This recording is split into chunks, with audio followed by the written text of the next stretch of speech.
Once upon a time, there was a little old wise Chinese man, and he happened to be a farmer, and his son lived with him. And they provided for themselves. They had a nice field, and they had a horse, and they used the horse to plough and do all the work around the farm. And that's how they lived. They lived off the land. And one day, the horse escaped out of the stables and ran away. The only horse they had, by the way.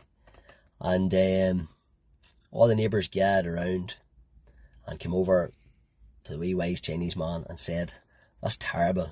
It's very, very, very unfortunate that your horse has ran away. What are you going to do now? How are you going to farm your land?" And the wee Chinese man thought for a while and he said, "Maybe." And about a week later, the horse returned, and it returned with 2 more horses. Unbelievable. And once again, all the neighbours gathered around and went over to the little Chinese man and they said, "You're so lucky.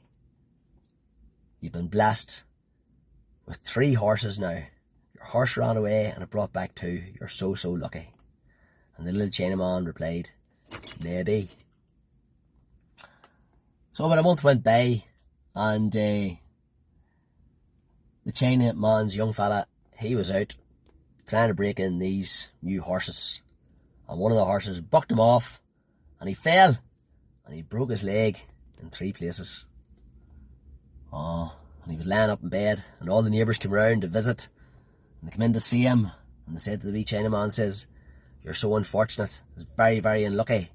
What are you going to do now? Your only son, and you need him to work. That was very unlucky." And the wee Chinaman said, "Maybe." So about a month passed, and the wee Chinaman was looking after his son. He was lying up in bed and nursing him. And the army came around, and they were conscripting all the young, able-bodied men. So they went round and they took all the able-bodied men from the neighbourhood and the village, and they left the wee Chinaman's son. And all the neighbours came round and they gathered round and said, "You're so lucky. All our sons are way off, and your son's left here." And the wee Chinese man said, "Maybe." That's a little story for you today. Remember that no matter what's going on in your life, you can see it as a curse, or you can see it as a blessing. Whatever way you look at it, you can think to yourself, this is a problem. But your problems and your challenges could be your greatest thing to help you with your greatest victories. And your greatest victories could also be there to learn you things as well too. So take a little bit of advice from the Chinaman, and remember, maybe. Have a great day. Keep her lit. Ciao for now.